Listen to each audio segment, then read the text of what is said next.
সুন্দর, তোমায় জানাই প্রণাম। তোমার নাম তোমার গুণগান কিবা জানি প্রভু, কিবা জানো। কৃপা করে যদি নিজ গুণে নিজ কৃপায় কিছু করিয়ে নাও, যদি কিছু বলিয়ে নাও, তবেই যদি তোমার দুটো গুণকীর্তি গাথা আস্বাদন করবার চেষ্টা করতে পারি মাত্র। এসো প্রভু, তোমার নিজ গুণকীর্তন তুমি নিজ গুণে নিজ কৃপায় করিয়ে নাও। স্বাগত, সুস্বাগত।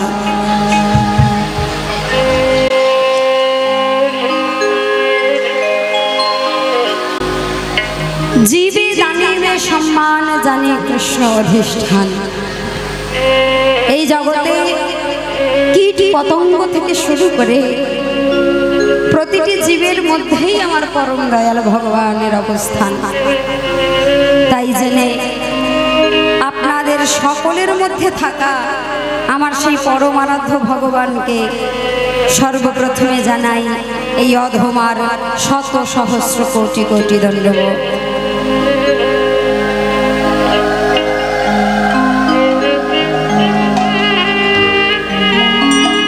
আজ আমরা এই মহতি হরিবাসরে উপস্থিত হয়েছি অষ্টকালীন লীলার সমাপ্তি আজকে হবে, শেষ রজনী আজ। এই মধুর লগন আবার কবে আসবে?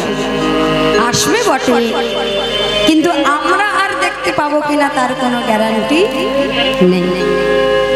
হরিবাসর প্রতি বছর হবে, প্রতি বছর শত শত হাজার হাজার লক্ষ লক্ষ ভক্তের আগমন ঘটবে, কিন্তু সেই সকলের মধ্যে আমি উপস্থিত থাকবো কিনা তার কোনো নিশ্চয়তা নেই। এসেছি মরতে হবে এই বিশ্বাস যে জীবের মধ্যে আছে, সেই জীবই প্রকৃতপক্ষে কি জ্ঞানী ব্যক্তি, যে জানে যে আমার পরের নিঃশ্বাসটা পড়বে কিনা ঠিক নেই। তাই জেনে আজকের এই রজনীতে মন প্রাণ ভরে যদি একটু হরিকথা কৃষ্ণ কথা শুনি, সারা জন্মে কম পাপ তো করি নাই, কম অপরাধ তো করি নাই, সব অপরাধ যাতে তিনি ক্ষমা করে কিছু কৃপাবিন্দু আমাদের ওপর বর্ষণ করে, সেই আশা নিয়ে আজ এই হরিবাসরে উপস্থিত হওয়া। আমার মতো আপনাদেরও যদি সেই ইচ্ছা হয় তাহলে প্রভুর কাছে জানাবেন যে প্রভু, জানি না কাল দিন দেখতে পাবো কিনা, আজকে তো এসেছি তোমার চরণে, তোমার কাছে, তোমার দেখো মন প্রাণটা যেন তোমার প্রতি থাকে, তোমার পদে মতি থাকে। তো দেখুন, কৃষ্ণ কথা শুনতে এসেছে, কৃষ্ণ কথা শুনবো, কিন্তু ওই যে ভগবান যদি না কিছু বলিয়ে নেয়, আমি যেমন কিছু বলতে পারবো না, ভগবান ঠিক তেমন আপনাদেরকে যদি কিছু না শুনিয়ে নেন তাহলে আপনারাও কিছু শুনতে পারবেন। সবটুকুই তার উপরে। আমরা হয়তো ভাবি আমরা তাকে স্মরণ করছি বলে তার কাছে আসছি না, আমরা তার কাছে আসবার আগে, তাকে স্মরণ করবার আগে সে আমাদেরকে স্মরণ করেছে, সে ডেকেছে, সে ডাকিয়ে নিয়েছে বলে আমরা তাকে ডাকতে পারছি, তার স্মরণ করতে পারছি। তাই সেই প্রভুর চরণে মতি রেখে আপনাদের চরণ ধুলি ভিক্ষা করছি। নিজ নিজ চরণ ধুলির কণামাত্র অংশ আমার মাথায় রেখে আশীর্বাদ করবেন, যেই আশীর্বাদের জোরেই, যেই আশীর্বাদের বলে বলিয়ান হয়ে দুটো কৃষ্ণ কথা, দুটো হরি কথা বলবার চেষ্টা করতে পারে। লীলা পরিবেশনে ভুল ত্রুটি হবেই, যদি হয়ে যায়। এখন তো আমি আপনাদের ঘরের মেয়ে হয়ে গেছি, নিজ সন্তান জ্ঞানে নিজ মেয়ে মনে করে আমাকে ক্ষমা করে দেখুন। বারবার বলছি, আপনারা চরণের ধুলি দিন, আপনারা খুব বিরক্ত বোধ করতে পারেন, আমরা পুণ্য অর্জন করতে সব সঙ্গে তুমি নিয়ে চলে যাবে তা হবে? হ্যাঁ, তাহলে আমরা কি করতে এলাম? দেখুন, শুধু আমি চাইছি না, আপনারাও এই যে পাশে শত শত ভক্ত আছে, সবার চরণ ধুলি মাথায় নিতে পারেন, কারণ ভগবান নিজস্ব মুখে বলছেন, কলিজীব তোমরা তো আমার বড় প্রিয়, আমার বড় আপনা, তোমরা যে কষ্ট করতে পারো না, কঠিন তপস্যা করতে পারবে না, সে আমি জানি। তাই কলিযুগে কোনো তপস্যা নেই, আছে কি যাগযজ্ঞ নাই, শুধু হরিনাম। এই কলিজীবকে ভালোবেসে প্রভু কি করলেন, বললেন কঠিন কোনো ব্রত করতে হবে না, কঠিন কোনো তপস্যা করতে হবে না, কঠিন কোনো সাধনা করতে হবে না। যদি করতে হয় তিনটি জিনিসকে মন প্রাণ দিয়ে সাধনা করো। কি সেই তিনটি জিনিস, কি বলছেন? ভক্ত পদরজ, ভক্ত পদজ, ভক্ত পদজ, আর ভক্ত ভক্ত অবশেষ, এই তিনি সাধনার মহাব। বললেন তিনটি জিনিস কি কি? ভক্তের পায়ের ধুলা, ভক্ত পদরজ, ভক্ত পদ জল, ভক্তের চরণ ধৌত করা জল, আর ভক্ত ভক্ত অবশেষ, ভক্ত প্রসাদ পাওয়ার পরে যেটুকু মহাপ্রসাদ অবশিষ্ট থাকে, এই তিনটি জিনিসকে যদি গ্রহণ করতে পারো, সাধনা করতে পারো, তাহলেই বড় বড় যজ্ঞের, বড় বড় সাধনার, বড় বড় তপস্যার যে ফল, সেই ফল তুমি সেই স্থানে দাঁড়িয়ে পেয়ে যাবে। তাই বারবার আপনাদের চরণের দিকে, আপনাদের চরণ ধুলির দিকে লোভ লালসা, কৃপা করবেন। চলুন এখন আমাদের আস্বাদনের বিষয়বস্তু। ভগবান সকালে গোষ্ঠে গেছেন, আমরাও এসেছি ধরাধামে খেলার জন্যে। ঠিক তদ্র আমাদেরকে যেমন ঘরে ফিরতে হবে, ভগবানও ঠিক তেমন আজকে উত্তর গোষ্ঠ, মানে ওই গোষ্ঠ সকলকে নিয়েই ফিরছেন। আমাদের এখনের আস্বাদনের বিষয়বস্তু শ্রীকৃষ্ণের উত্তর গোষ্ঠ, ফেরত গোষ্ঠ বা উত্তর গোষ্ঠ। তো যাবো, দেখবো কি করছেন মহাপ্রভু সুদাম নবদ্বীপ ধাম। ধামে যেতে গেলে কি করতে হয় গো? টাকা পয়সা জমাতে হয়। কবে বছরে একবার ট্যুর হবে, তবে যাবো নাকি? ধামে যেতে গেলে কি করতে হয়? মনটাকে প্রস্তুত করতে হয়, তাই তো? আমরা একটু মনটাকে সাজাই, কারণ দেহ নিয়ে তো যাওয়া যাবে না। কেন যাব না? কারণ যত রোগ, যত ব্যাধি, যত ব্যথা, যত যন্ত্রণা সব এই দেহে। মনে কি কোনো ব্যথা আছে, যন্ত্রণা আছে? নেই। তাই ওই শুদ্ধ মনটাকে নিয়ে যাব শ্রীরাম নবদ্বীপ ধাম। জোর করে একটু উলুধ্বনি দিতে হবে, আর একটু জয়ধ্বনি প্রেম সে।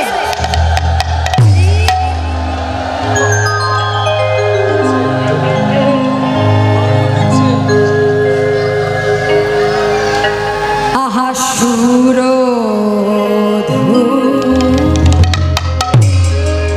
সুরধ্বনি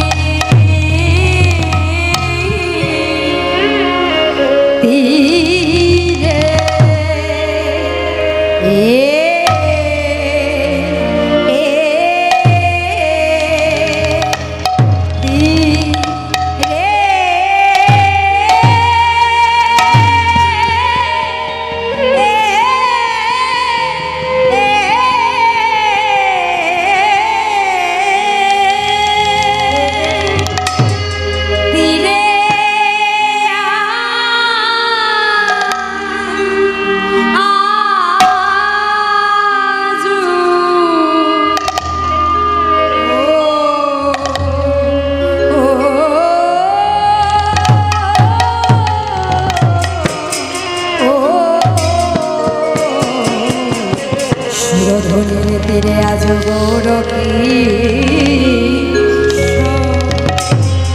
আহা মরি মরি ভাবনে ধে আমার গৌর ঘটি সুর সুরধ্বনি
তীরে আজ আমার গৌর কিশোর,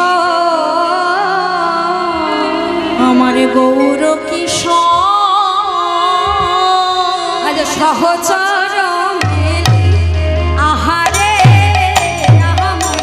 আহারে আহারে মরি রে আজ সহচর মেলি আহা সহচর মেলি গোটা দেবী সহচর মেলি আহা সহচর মেলি গোরা আর দেবী ভোর রে সহচর আহা সহচর মেলি আজ গোড়ার ভক্ত কিছু বুঝতে নারি ভাবনি গৌর হরি ভক্ত কিছু বুঝতে নারি ভাবনিধি গৌর হরে ভাবে তো কিছুই বুঝতে নারী ভাবনিধি গৌর হরে ভাবে তো কিছুই বুঝতে নারী ভাবনিধি গৌর হরে ভাবে কিছুই বুঝিতে নারী সহচর মেলি সুরধনের তীরে আজ আমার গৌর কিশোর আজ সহচর মেলি গোরা আনন্দে বিভোর সহচর মেলে গোড়ায় আমার আনন্দে বিভোর সহচর মেলি গোরা আনন্দে বিভোর সহচর মেলে গোড়ায় আমার আনন্দে বিভোর আনন্দ ধরে না আনন্দ ধরে না আনন্দ ধরে না আনন্দ ধরে না ভাবনিধি গোরা ছাদের আনন্দ ধরে না আমার ভাবনিধি গোড়া চাঁদের আনন্দ ধরে না ভাবনিধি গোড়া চাঁদের আনন্দ ধরে না ভাবনিধি শ্রী গৌর হরির আনন্দ ধরে না আমার ভাবনিধি গোরা ছাদের আনন্দ ধরে আমার ভাবনিধি গোড়া চাঁদের আনন্দ ধরে না ভাবনিধি গোরা ছাদের মধুর সে ধামনা আজ ভাবনিধি গোড়া চাঁদের মধুর সিধাম নবদ্বীপে ভাবনিধি গোড়া চাঁদের মধুর সিধাম নবদ্বীপে ভাবনিধি গোড়া চাঁদের মধুর সিধাম নবদ্বীপে মধুর সিধাম নবদ্বীপে আনন্দ ধরে না আনন্দ ধরে না সহচর মেলে গোরা আনন্দে বিভোর আচ্ছা আনন্দে বিভোর আমার গোরা আছে কি আনন্দ গো কি এমন আনন্দ হলো গৌর হরির যে এত সুন্দর করে নৃত্য করছে নদিয়া নবদ্বীপের মাঝে পথে পথে কি হলো কি এমন আনন্দ আচ্ছা আমাদেরও তো আনন্দ হয় তাই না মা কি মা আমাদের আনন্দ হয় তো আচ্ছা আমরা আনন্দ হলে কি করি গো কি করি নৃত্য করি আচ্ছা কেউ কেউ নৃত্য করি আবার সবাই তো আর নৃত্য করতে পারে না কেউ কেউ আবার মনে মনে হাসি আমাদের মুখমণ্ডলের দিকে তাকালে যে কেউ বলে দিতে পারবে যে আনন্দে আছে নাকি দুঃখে কারণ আমাদের এই মুখমণ্ডলটা হচ্ছে আমাদের এই হৃদয়ের আয়না সবকিছুর ছাপ একেবারে মুখমণ্ডলে প্রস্ফুটিত হয়ে ওঠে সবকিছু আনন্দ হলেও একেবারে মুখমণ্ডলে ছেপে বেরিয়ে আসে আর দুঃখ হলেও এই দুটি নয়ন দিয়ে জল গড়িয়ে পড়ে সকল সময় দেখলেই বোঝা যায় আনন্দ নাকি দুঃখে আজকে কি এমন হলো যে গৌর হরি নৃত্য করছে আনন্দে কি আনন্দ কি হয়েছে করছে জানো? সমগ্র নবদ্বীপ ধাম মাঝে আজ খেলা নদ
খেলা শুরু করেছেন।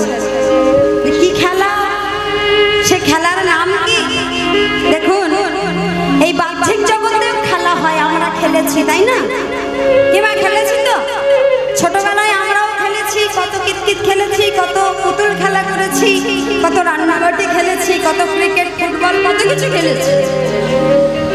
আচ্ছা, আমরা যে খেলা করতাম, আমাদের খেলার দুটো পক্ষ থাকতো তাই তো? দুটো পক্ষে ভাগ হয়ে যেত, এক পক্ষ খেলায় জিতত আর এক পক্ষ হেরে যেত। একজন জিতলে একজন হারতেই হবে তাই তো? আচ্ছা, যারা জিতে যেত তাদের তো আনন্দ হতো, তারা হাসতো তাই না? যারা হেরে যেত তাদের কি আনন্দ হতো? কি মা হতো? মুখ কালো করে বাড়ি যেত আর অপেক্ষা করতাম সামনের দিন কবে আসবে, আমি কবে তাকে হারাবো তাই না? রেশারেশি চলতো। কিন্তু দেখুন, আচ্ছা ধাম নবদ্বীপ ধাম মাঝে আজকে নদের পথে মহাপ্রভু খেলা শুরু করেছে। কি খেলা? বিনোদ খেলা। বিনোদ শব্দের অর্থ বি শব্দে বিশেষ, নোদ শব্দে আনন্দ। বিশেষ আনন্দযুক্ত যে খেলা সেটি হলো বিনোদ খেলা। কি বিশেষ আনন্দ? বলছে এই বাহ্যিক জগতের খেলায় হার জিত দুটোই থাকে, কিন্তু এইখানে এর নতুনত্ব, এইখানের এই বিশেষত্ব যে মহাপ্রভু যে খেলা খেলছে তাতে হার নাই, কেবলই জিত আর জিত। বলছে বাহ্যিক জগতের যে খেলা, সেই খেলায় দুঃখও থাকতো আনন্দও থাকতো, কারণ যারা হেরে যায় তারা তো আনন্দ করতে পারে না, দুঃখ করে।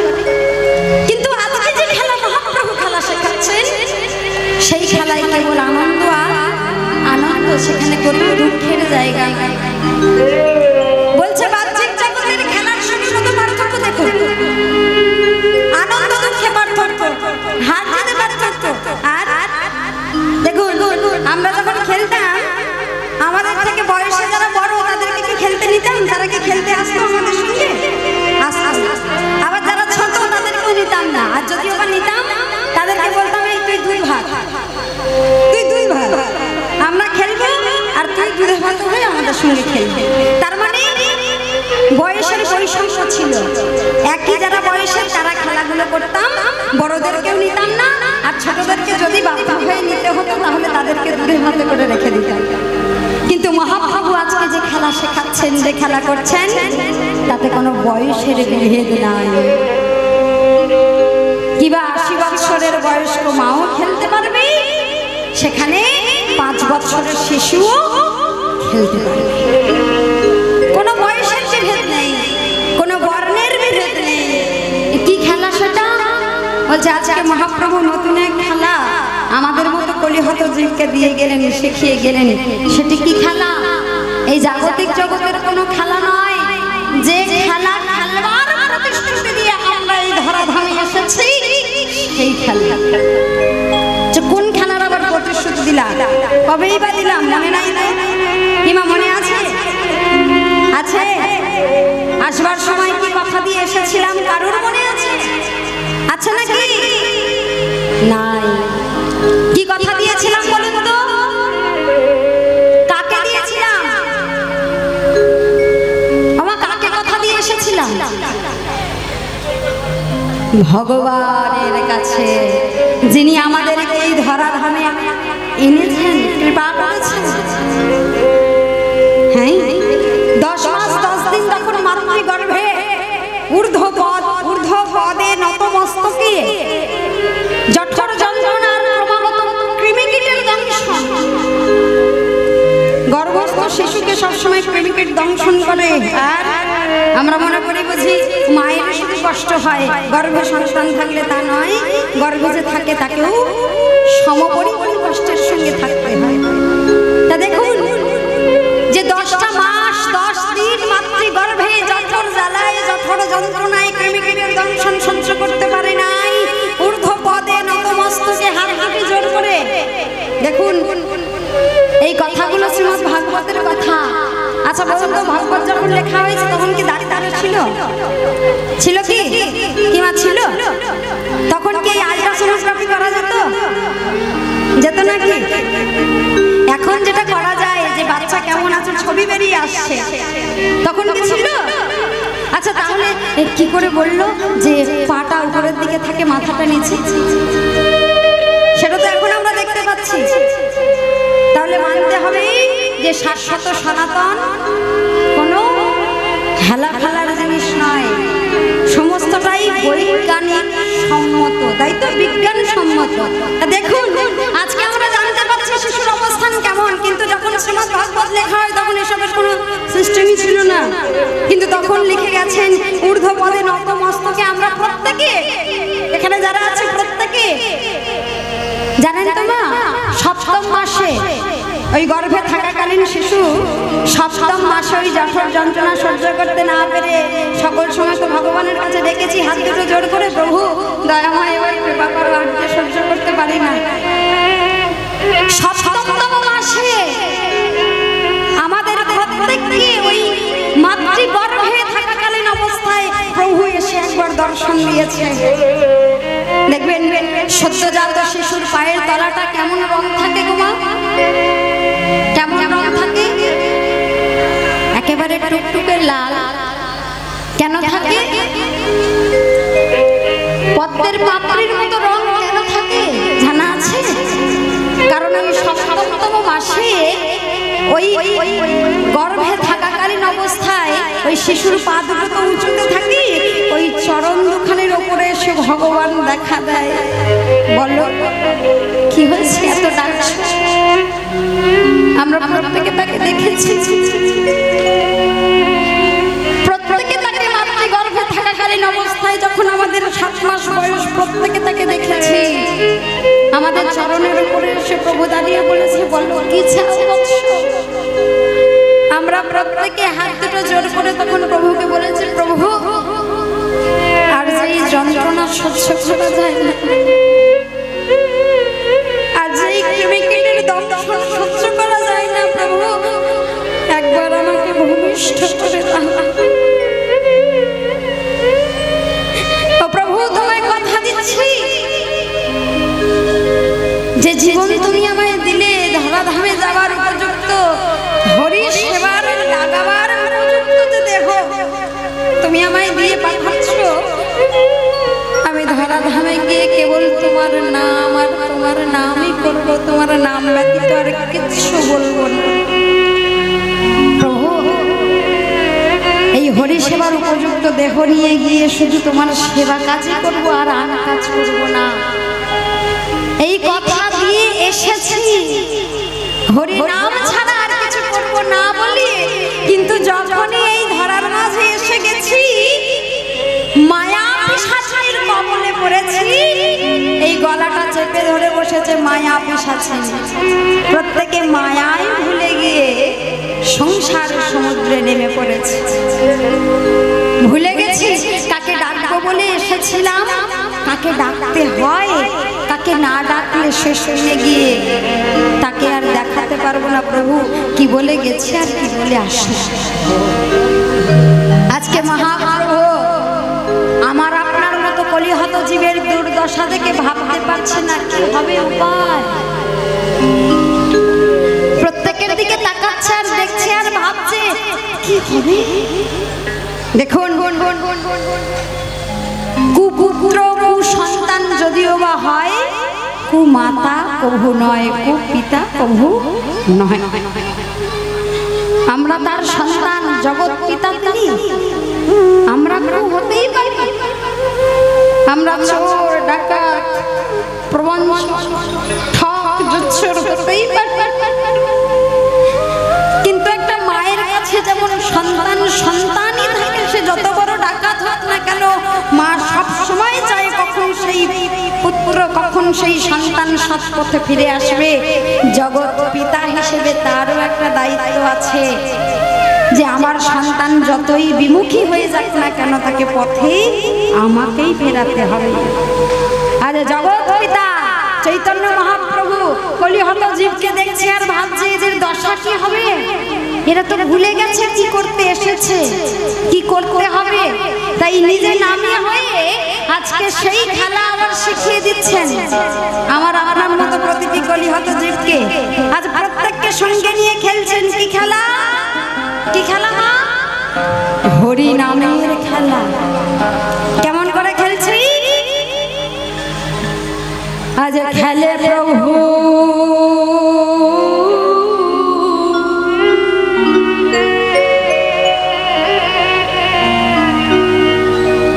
হরি নামে,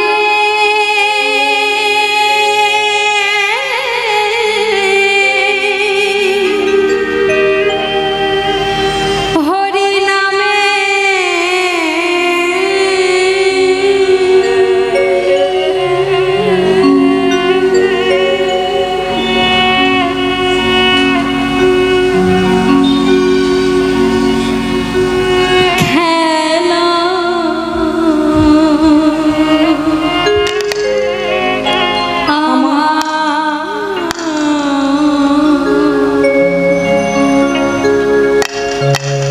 আজ খেলে হরি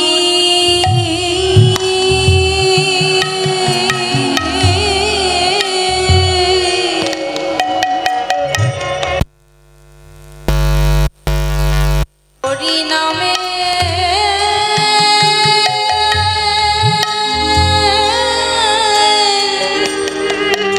নামের খেলা।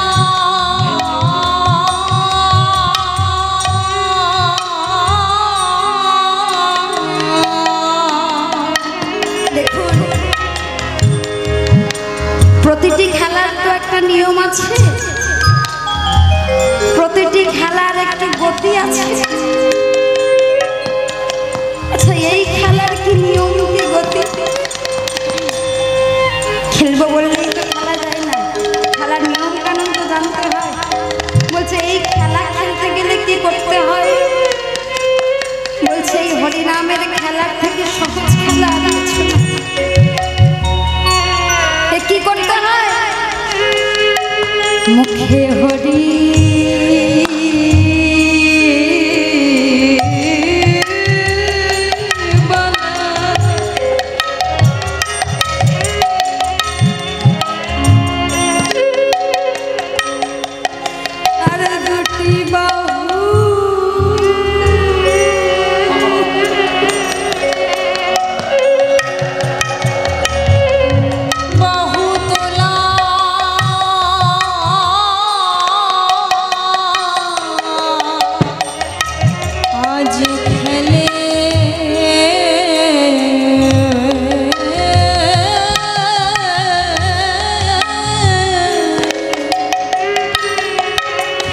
হরি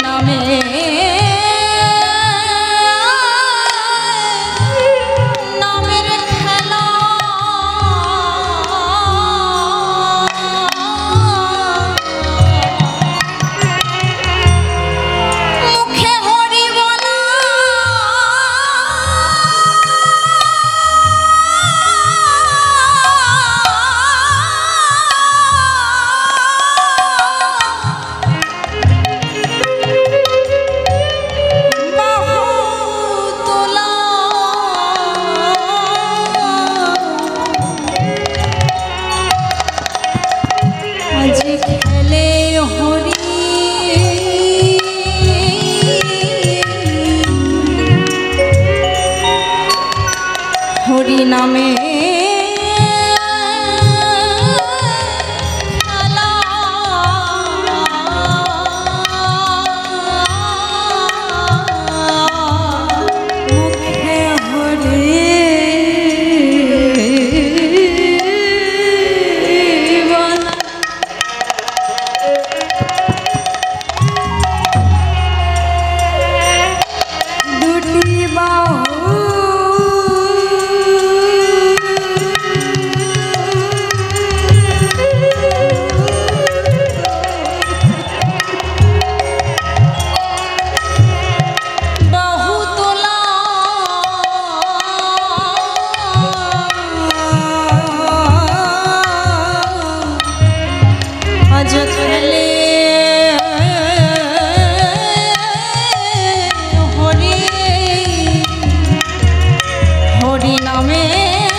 আমরা জিজ্ঞাসা করছি, আচ্ছা প্রভু খেলা মানেই তো হার জিত আছে, আচ্ছা যদি হেরে যাই তাহলে কি হবে, আর যদি জিতে যাই তাহলে কি পাবো? হেরে গেলে কিছু হারাতে হবে, কি হারাবো? এ সংসারে হারতে হারতে হারতে হারতে আর হারতে পারি না প্রভু।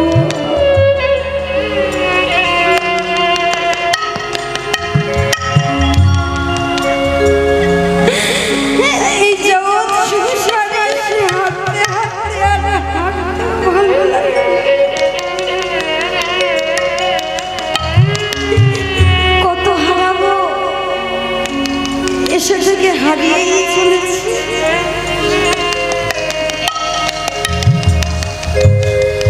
হারিয়ে চলেছি। আচ্ছা বলো না, যদি হেরে যাই তাহলে কি হবে? প্রভু আচ্ছা এ খেলায় কেউ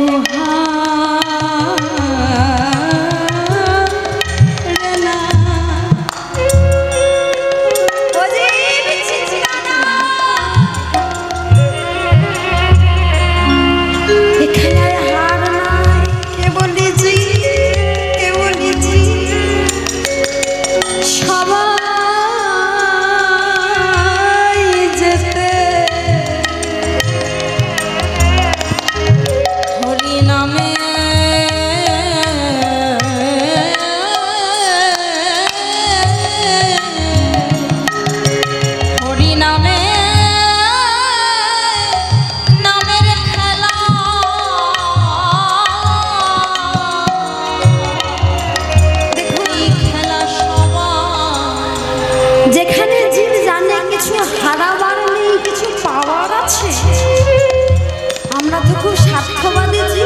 চতুর যে চালাক যে, যেখানে লাভ আছে আমরা সেখানেই ছুটে যাই আগে।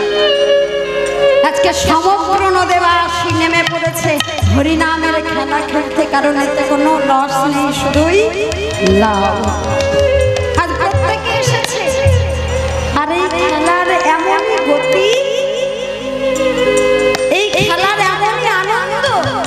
ওই যে বললাম ছোট বড় কোনো বিভেদ নেই। এই খেলায় যেমন স্ত্রীকুল খেলছে, তেমনি পুরুষগুলো খেলছে। কোনো পিতা খেলছেন তার সন্তানের সঙ্গে, কোনো সন্তান খেলছে তার পিতার সঙ্গে। খেলার কেমন গতি, পদকর্তা দর্শন করছেন ভাবরসে ডুবে গিয়ে। কত পিতা ধরে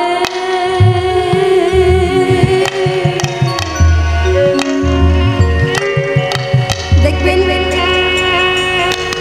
হরিনামে কোনো বিচার নাই, ছোট বড় কোনো বিচার নাই, শুধু ভক্তের চরণ ধুলিটাই সার করে চলতে হবে। ভক্তের কোনো মাপ নাই, ভক্ত বড় নাকি ছোট কোনো বিচার নাই, কোনো মাপ নাই। শুধু ভক্তের চরণ ধুলিতে একবার যদি গড়া গড়ি দেওয়া যায়,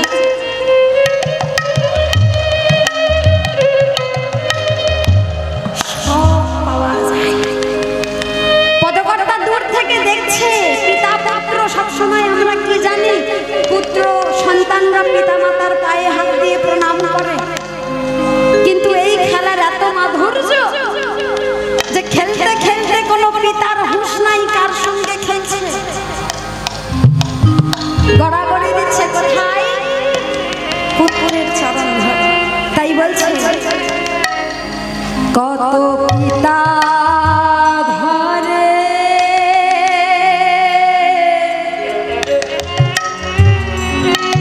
তার পুত্রের চরণ,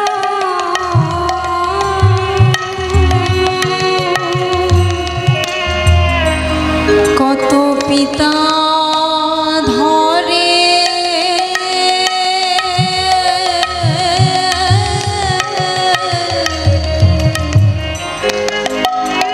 তার পুত্রের চরণ,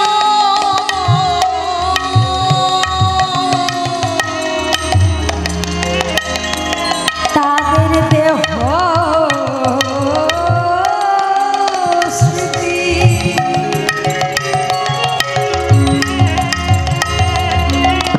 হয়ে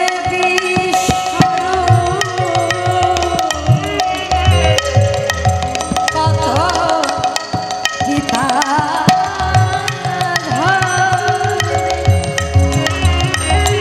তার পুত্রের